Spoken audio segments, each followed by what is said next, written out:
Good afternoon, everyone.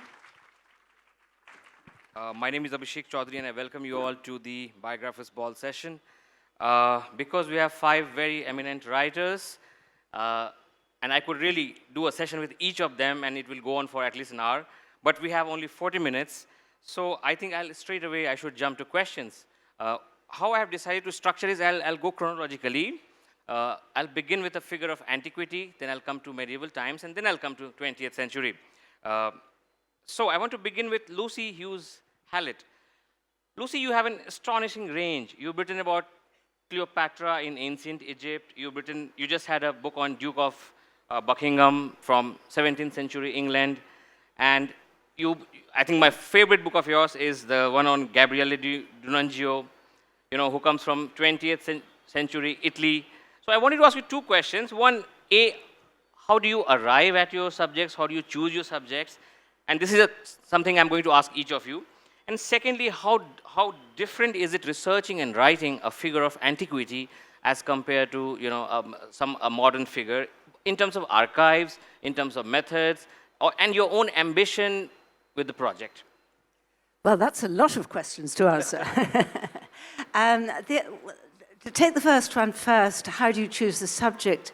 I think I find that when I'm between books, or even actually when I'm in the middle of, or even near the start of book A, I'm already kind of thinking about book B, what am I going to do next? And I have a lot of ideas which turn out to be not very good ideas. You think, I'll write a book about so-and-so, you read a little bit around him or her, and you realize you don't want to write a book about that person, either because someone has already written an excellent book and there's nothing more to say, or because although the person, the potential subject, may seem to have a very interesting life, they're actually a rather dull person. And I think it's rather past this period, but 2 or 3 decades ago, there was a big fashion for literary biography, endless books about writers. And writers, as we all know, have very, very dull lives. We just sit at our desks. There's not much, not much going on that's observable by anybody else. But of course, writers are good subjects because they write, so that there's a lot of material to call on. But I chose D'Annunzio, actually, because he is a writer, and not only did he write an enormous amount of poetry, fiction, essays, diaries, letters, notebooks. He spent so much of his time writing, you wonder how on earth he managed to have as busy a life as he did. And he was a serial seducer and then became a political activist. But in the end, what drew me to him was that his life, as well as being terrifically entertaining because he was such a scoundrel, really, and often the bad guys are more interesting than the good ones, is that he got involved in the political life of his era in a way that was deplorable, but extremely significant historically, in that, in his own words, he once wrote to Benito Mussolini to say, "You must admit, I'm sure, that everything of substance in your fascism, you've taken it from me." Right. Okay. Rima, same question, but in Indian context. How do you arrive? You were trained as a historian, but you also ended up writing many lives. So how do you arrive at your subjects? That's one. And secondly, again, in the Indian context, it's very different. How different is it researching a medieval figure like Maharana Pratap or Man Singh from researching, let's say, an early 20th century figure like liberal constitutionalist like Tej Bahadur Sapru? Okay, I'll take the second one first. Very obviously, people closer to our time have had more written on them. And to an extent, it's more critical also. But when you go back into kind of medieval figures, and here, let's not say medieval, let's say people of maybe the 10th century, Common Era, maybe the 14th, 15th, there's a lot more hagiography. There are things that have been written at courts. And obviously, unless you want your head taken off, you will try and say the right things, unless you're in a rival court or you've been there's a famous case, I'm not talking about him, but someone who was at Ghazni and had promised a gold coin for every couplet written on him. And when he gave silver, that poet then went around and he composed a whole lot of stuff that was really insulting that ruler. But it's much easier the closer you are. Having said that, it's never easy. Because you never really get to the core of someone. When you think you have, you still don't.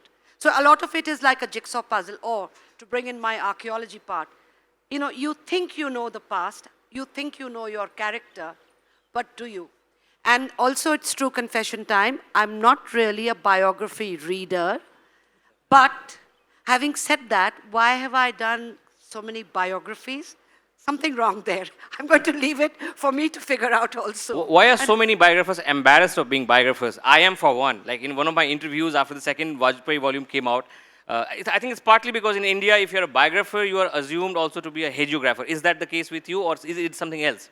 No, I think the initial few biographies I read, there was something, I was a kid, but something about Magellan going around the world was exciting.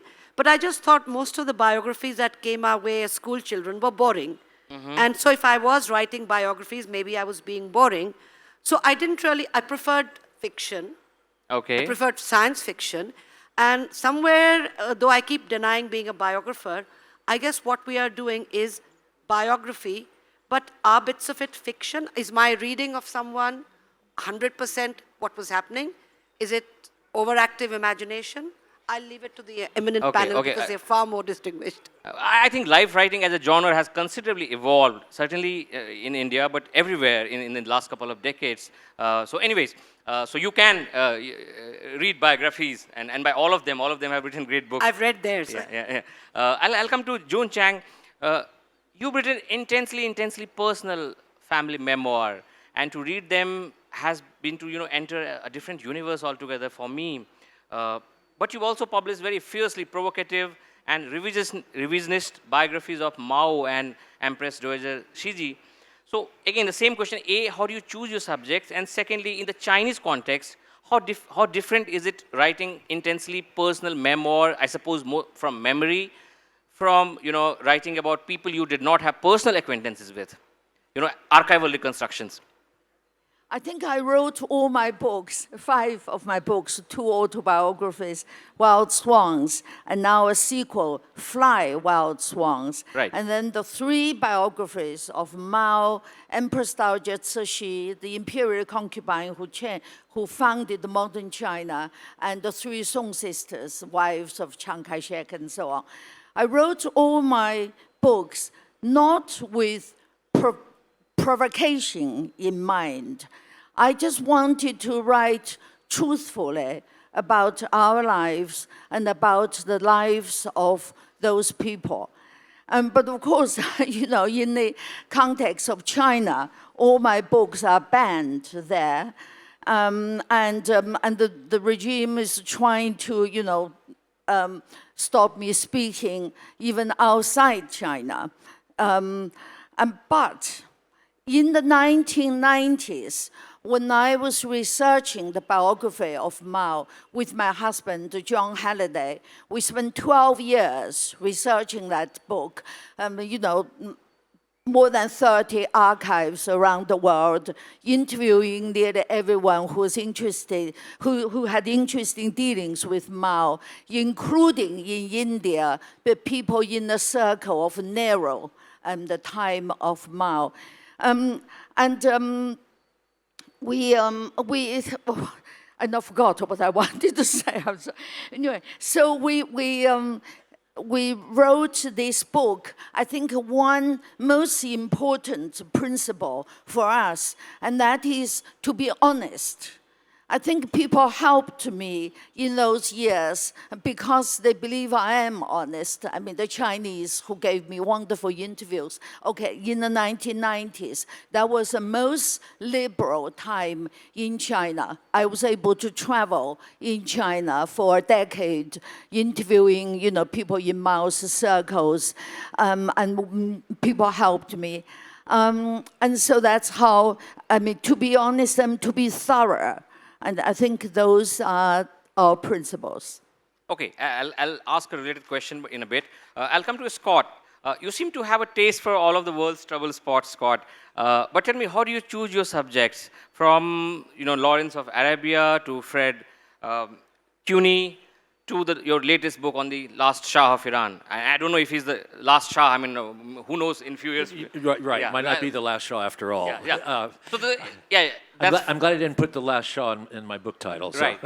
let me finish the second question too. And you generally do not write like Edward or me cradle to grave biographies. Why is that? Do you do not trust the genre, or is it because you think certain lives can only be approached obliquely through scenes, through moments, and through recreating the world around the figure?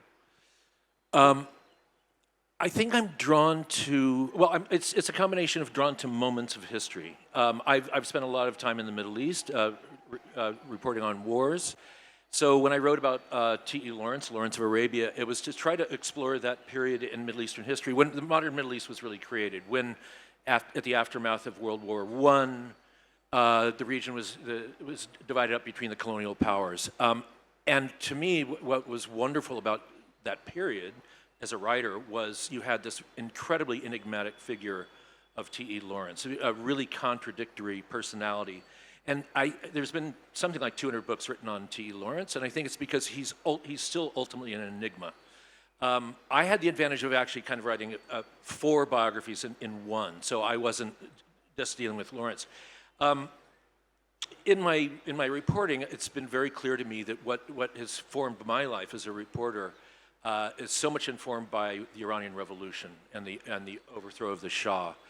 And I was fascinated at the kind of mechanics, the dynamics of the revolution, because the revolution took place over a 14-month period, and there seemed to be all these different moments when it could have gone one way or the other.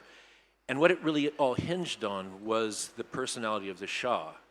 And if I thought T. Lawrence was complicated, the Shah, he's by far the most complicated person I've ever met. Ever written about. Brilliant, obsessed with pomp and pageantry, deeply insecure, a bit of a coward. Right. Just a very complex figure. And there's something very Shakespearean about him. And for months and months, he just seemed like kind of a deer caught in headlights as the revolution unfolded. So I find him a fascinating figure that way. Okay, I'll come to Edward now. Edward, this is your first biography, even though many of you in the audience already know that he's written a fascinating book on India, In Spite of the Gods. And those of you who haven't read it, please, before you even go to Brzezinski, right? See, people are already nodding. Okay, I'm a Hughes fan. I reread it last year while I was reworking my Vajpayee book, and it was fascinating. It's a wonderful account of the confusion and chaos of the post-liberation India. Anyways, so what motivated you to do a cradle-to-grave account of assessment of Brzezinski? That's one. And secondly, from the early part of the book, I wanted to ask you, how important, in your view, is early life in shaping a political worldview? Because you write in great details about Brzezinski's childhood. You write in details about his ancestry, about his childhood in Poland, Warsaw, the family's migration to Canada, his sense of displacement, lifelong sense of displacement in some ways, and how all of this shaped up a lifelong hostility to Russia, especially, and communism in general, I would say. Well, first of all, thank you. That's a very nice plug for my India book. Thank you, Abhishek. So I'm not sure I belong on this stage because I've only written one biography. I've lost my biographical virginity with this book. And I think I'm probably only going to have sex once. Because the other books I've done are a lot easier to do. I mean, the biography, it's exhaustive. You either do it properly or not at all, if you're going to do a conventional cradle to grave. And the reason why, there are a couple of quite detailed chapters on Brzezinski's early years, is not just because conventionally our early years are formative, but because in his case, that sort of interwar period of the bloodlands in Central Europe, the bloodlands of the European 20th century, was absolutely searingly formative. Right. His great rival, Henry Kissinger, who was Jewish, of course, it was really formative for him. Most of his family died. Brzezinski watched his country razed, age 10, from across the Atlantic from Canada. So it was extremely important in explaining what he became, in terms of Cold War strategy, obviously his views of Russia and Russian imperialism were forged by that, and that's why I sort of placed an emphasis on it. But the reason why this is my only, and I'll finish, it's my only, probably my only biography, is because it was a really interesting piece of work to, over several years, to research at this time that we're living in, which I sort of call the revenge of geopolitics. Right. To study history, of geopolitical history, at a time when history clearly is taking revenge and coming back, Right. was immensely useful to me in my day job. Right. And so I found it to be a one-off brilliant experience. Right. All right, for round two, I'll come back to Lucy. All your books have wonderful, fascinating novelistic touches, I must say. But you publish fiction, formally you publish fiction a little late, like almost 27 years after you published Cleopatra. And then you again come back to writing lives. I wanted to know, has publishing fiction in any way, by any chance, changed the way you approach the writing of history and the writing of lives? Like Rima, actually, I grew up reading fiction. I still read fiction for pleasure. I like writing biography. I don't mind reading it, but the best compliments, the reviews that I treasure, are the ones that say that one of my biographies reads like a novel. And I actually think that there's no excuse for how boring an awful lot of non-fiction writing is. And I really think that all biographers and historians should be obliged to do like a kind of foundation course in literature before they're allowed to start writing books. Because there's a lot of non-fiction books full of very interesting content, which are worth reading, are formally very conventional, very dull. In your case, absolutely, Brzezinski's early life was crucial, and it's so interesting to read that. But usually, you don't particularly want to know about your subject's childhood. Nobody does anything very much of great interest to the world before the age of 15. And novelists know that you can just plunge in media res at the most exciting point in the story, and then flash back if you want to, and so on and so forth. So novelists routinely use strategies which would seem very unconventional and daring in non-fiction writing. And I think because, Rima, you and I, we had proper educations. We read fiction and we learnt how to tell stories, and that's what you need to know first before you start writing a life story. Okay, I'll come to June again. You just said that you wanted to tell the truth, or let's say truth as you saw it, and not to, quote-unquote, represent China in any manner, diplomatically or in any other way. But many of us, including perhaps in this crowd, many people in the West, in India, and many parts of the world have read your books, and they would never be to China, but they would form their opinion of China based on your books. So now, now you've been publishing for a while, and now you're in your 70s. Do you sometimes wonder that? Do you feel a burden of representation by any chance, anyway? A burden of representation, I meant, representing China to the world. Well, I didn't think of that when I wrote Wild Swans, my first book, which was published 35 years ago. Right. And I think the thing is, 35 years have passed. I think people coming from China have verified the stories I told in the book. I mean, nobody has said, my family never experienced similar experiences, and that was all a lie. I mean, I dare say nobody has said it. I mean, so in a way, that itself verified my book and, sort of give me some kind of credential. I mean, this, to me, it's a heavy responsibility.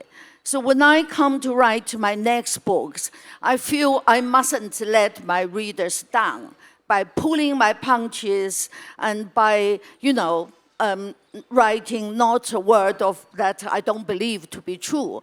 I mean, when I was writing the biography of Mao, which was my next book, when I was researching it, And I knew this book was going to be dangerous, that I was going to be offend the regime because it still regards Mao as the great leader. His portrait is on Tiananmen Square. His face is on every Chinese banknote.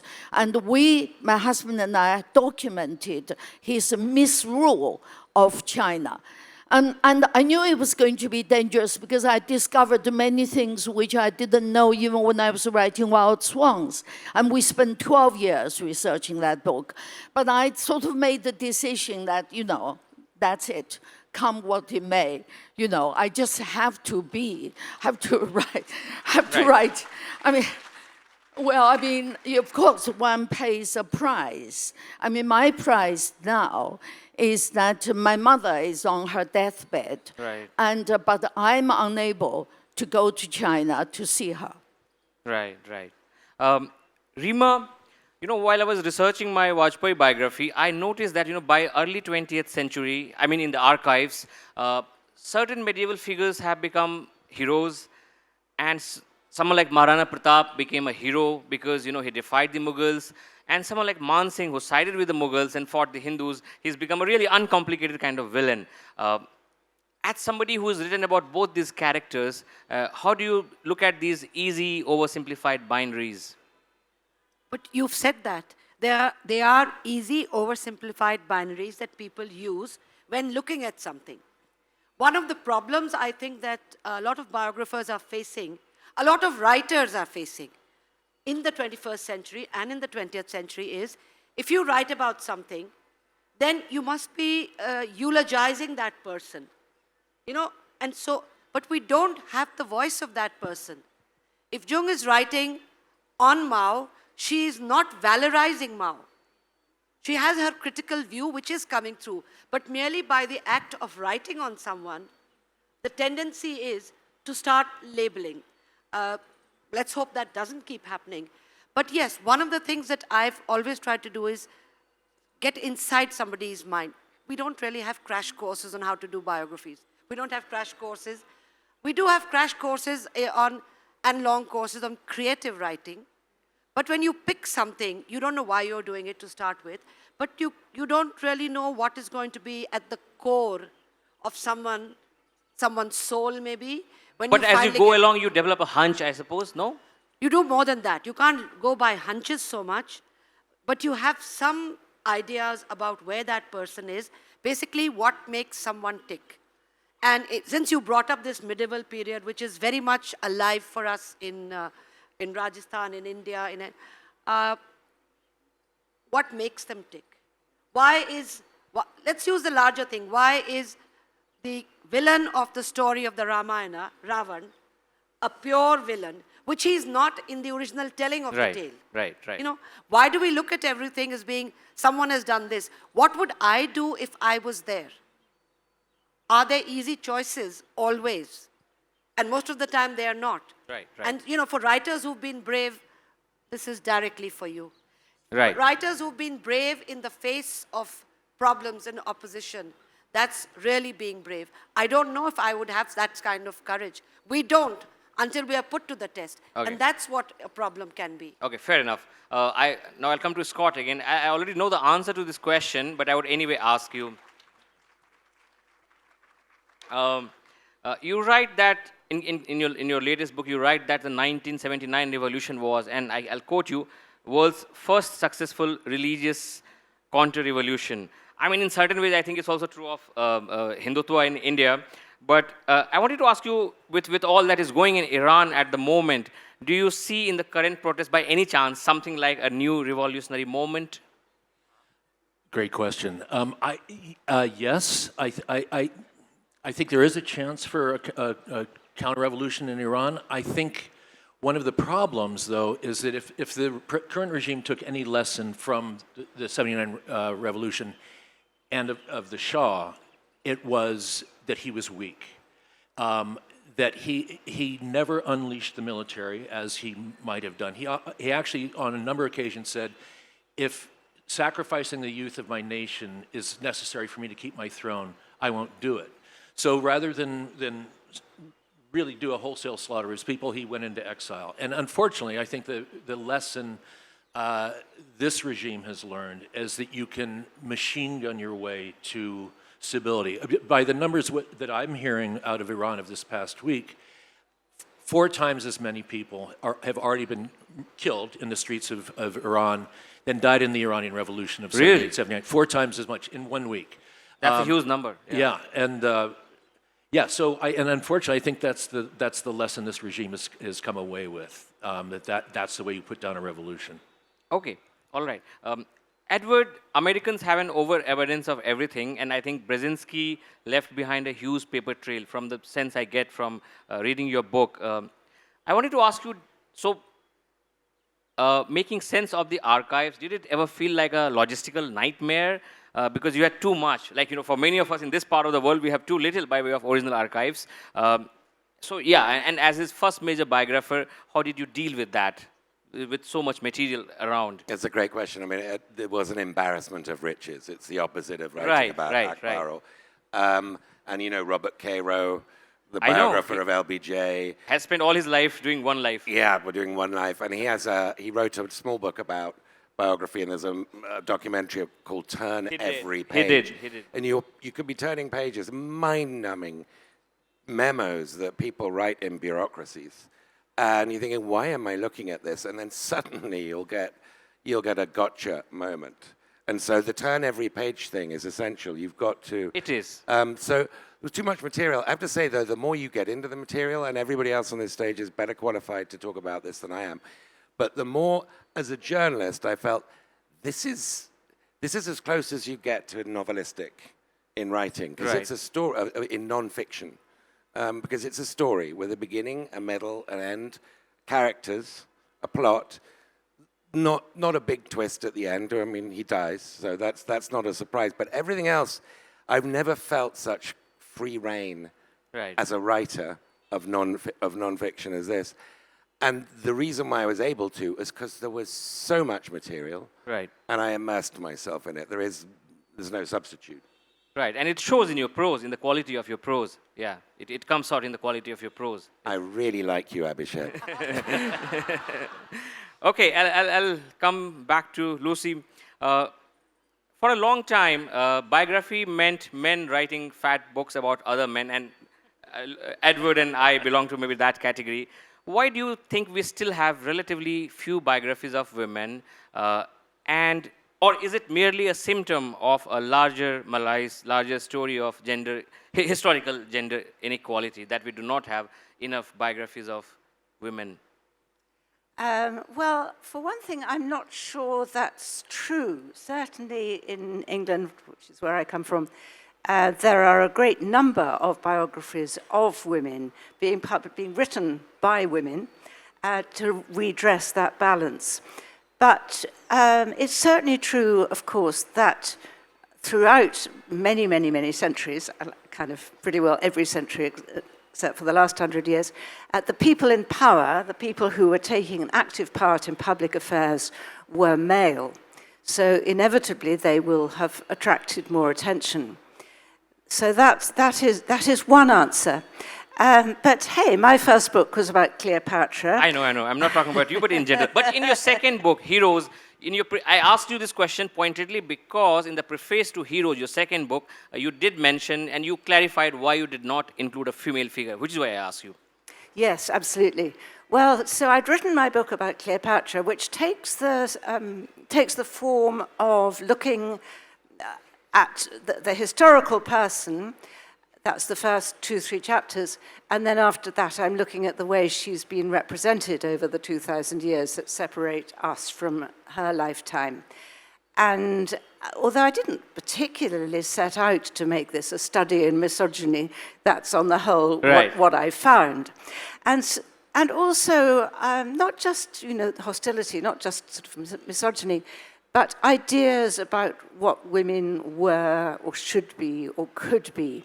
And so then for my next book, which is kind of the companion volume, I wrote about male heroes. And when I say heroes, those people weren't people I admire. They were examples of people who had been the object of hero worship, even though most of them are scoundrels one way or another. But certainly the qualities for which they were admired do add up to a kind of collage picture of masculinity as conventionally defined. So you have,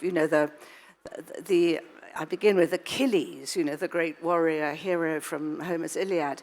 And then I go through, the pirate Francis Drake, Cato, saintly, ascetic, very stiff upper lip and manly. And each one of them became a kind of example of a masculine type. And so one book on women, one book on men. Aye, right. And then I was able to mix it up. And my latest book, which is about the Duke of Buckingham, who didn't start life as a duke. He wasn't. You have a session tomorrow on it, right? You have a session on. That's right. On Monday, I'll be talking about him. Okay. Absolutely. But he is a man, and one of the things that interested me about him, he was the beloved favourite of the 17th century King of England, King James I. And they had a passionately erotic relationship. Passionate on the king's side. I think Buckingham just thought, well, okay.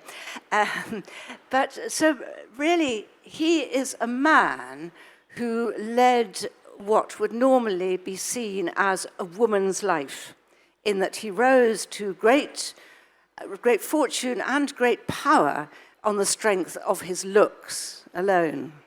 Okay, we have a few minutes still left, so I'll come to June again. You've spent most of your life, adult life, outside China.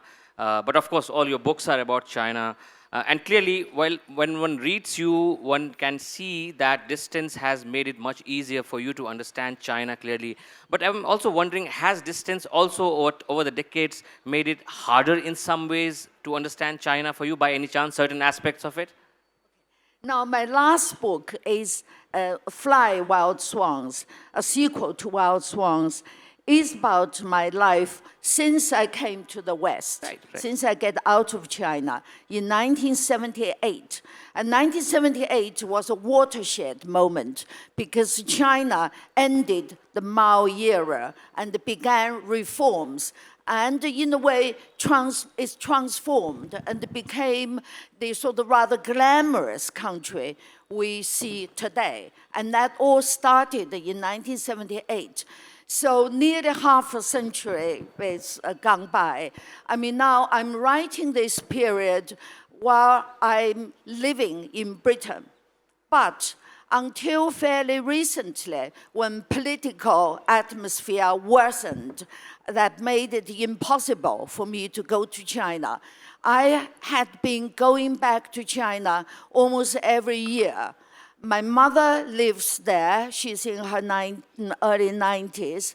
I mean, I just said how sad it is for me not to be able to hold her hand, at her deathbed. But I also researched my books in China, the books that, would eventually be banned.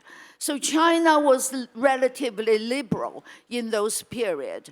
I don't attempt in my latest book to write a comprehensive history of China. In fact, I never attempted to write a history of China. I mean, in fact, when I was writing Wild Swans more than 30 years ago, my mother gave me a very good piece of advice, and she asked me not to attempt to write a history of China, because she could see that my idea of the history of China and the Communist Party had been heavily influenced by the indoctrination I had grown up with when I was in China. She said, stick to the personal stories and not to attempt to write a history. And she was very wise, because when my biography of Mao was written, after 12 years, after I discovered so many things I did not know, I was at the moment one moment in panic. I thought I may have to rewrite Wild Swans. But when I went back to Wild Swans and read it, and I was relieved because the book is a personal story, and it didn't need changing. So that has been my principle. I mean, this latest book is also about my own experience in China.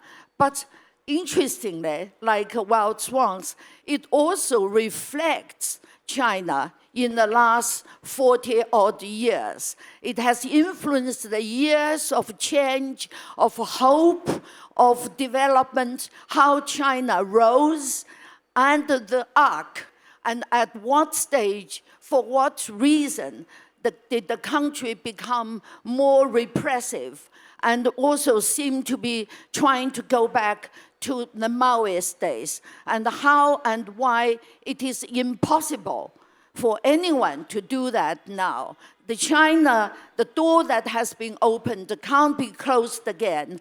All the great changes that have happened can't be undone. So that is how me in Right. Britain writing about China. All right, we are entirely out of time, but if any of you want to ask questions, please do not make comments. Please ask very brief, pointed questions. Okay? Please pass on the mic. Yeah, gentleman in the last row. Thank you. Okay, yeah. Hello. Yes. So my question is, like you spend years writing a it's a little illogical, but you spend years writing a biography.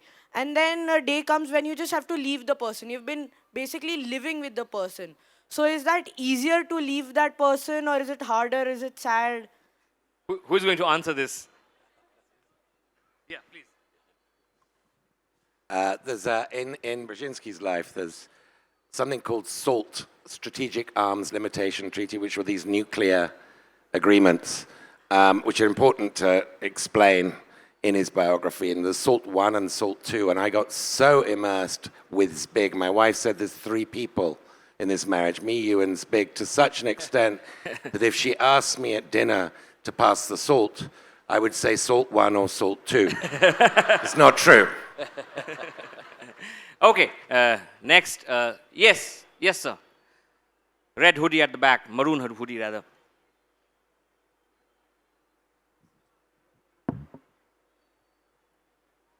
Please. Hello, ma'am. My question is to Dr. Hooja. First of all, thank you, ma'am, for writing about the history of Rajasthan. As a student of history here, I really Questions, appreciate please. We don't have much time. Please, All please, right. please. My question is, recently I was reading a history of Jaipur by Dr. Jadunath Sarkar, and I happened to think that a lot of history of Jaipur is told from the eyes of the king. And since you are writing a biography of a king right now, and you have just come out, my question is, all of these kings have been out as governors of Mughal provinces, leading armies and things like that. What do people at home, both the public and the court, think of them, and what is their perspective on the king? All right, thank you. Thank you for that. So usually when you're writing a biography on anyone, you try and bring the times that they're living in, which also can be the childhood if it's interesting. But we otherwise also have histories which will look at what the rest of the population is doing. Why have people often touched on kings or presidents or the emperors or the decision makers? Because they are, however much we may want to say in history, that they're only an individual. Very often that individual has immense power. They literally have the power of life and death. And therefore, what they choose to do can change the fate of the people that they might be governing or that they are responsible for, even in a democracy. So that's where that part comes in. And then who brings in the rest? That's up to the biographer, but that's also up to the historians, but that's up to us listeners also. Right. Okay, gentleman in the last row. Yes, please.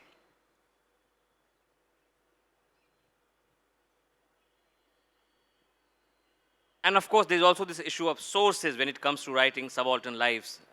There's always a question of sources. You try and get the best, not the best. You try and get all the sources out there when you're researching, which also includes the oral, which has taken a lot of beating. Right. This is just oral, but when you do current politics, you do have to look at the oral. So oral tradition is important, but you need to decide how you use it with judgment. Yes, sir. We'll have the next At the question. back.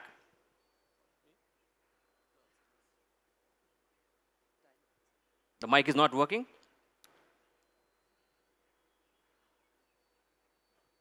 Okay. Can someone pass him another mic, please?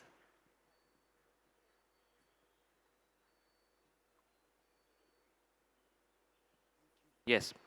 My question is to Scott. I just yesterday, in a journalistic adventure in some newspaper, I'm forgetting the name, heard about Shah's regime. It says that he had two personas. One was political persona and another was personal. In that, what he means is that, like you portrayed him, that hoo-ha, he was a very modern guy, and girls would put on mini skirts in Iran, which has now changed. But when it comes to real life, if somebody from that same generation, younger generation, was to write something about the Shah, of the previous Shah, revolutionary Shah, he would destroy his business while he was a ruler. I want you to please throw light on that. Yes, Scott.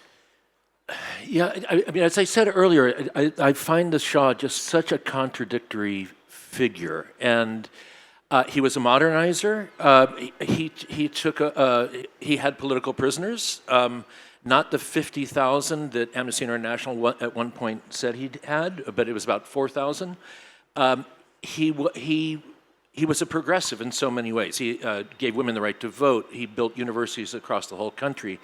And yet he surrounded himself with sycophants, with toadies who would tell him whatever they thought he wanted to hear. So instead of Iranian inflation being 28%, it was 1.2%.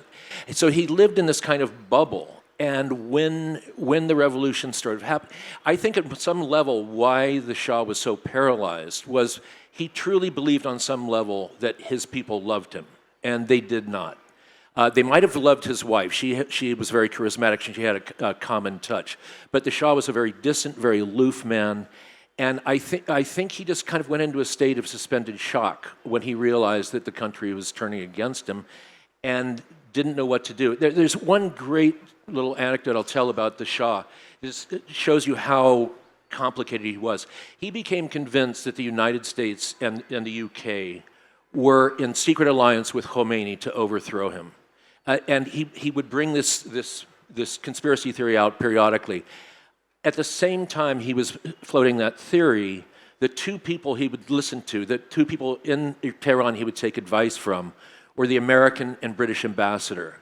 So it's just this kind. You can't make up a character like this. I mean, again, I always think of Shakespeare when I think of the Shah, a really kind of a tragic figure. Now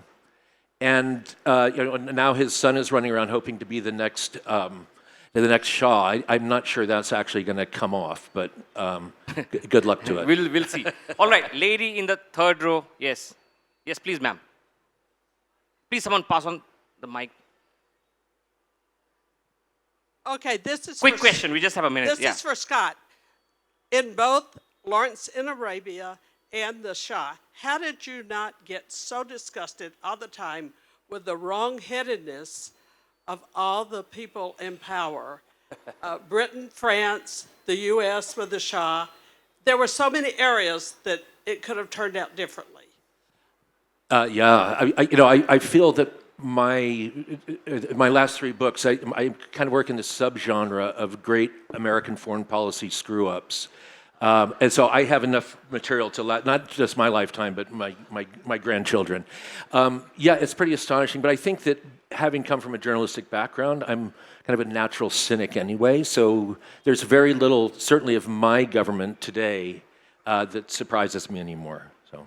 All right, that was a fascinating session. Please give a big hand for all 5 of them, and thank you for coming here. Thank you.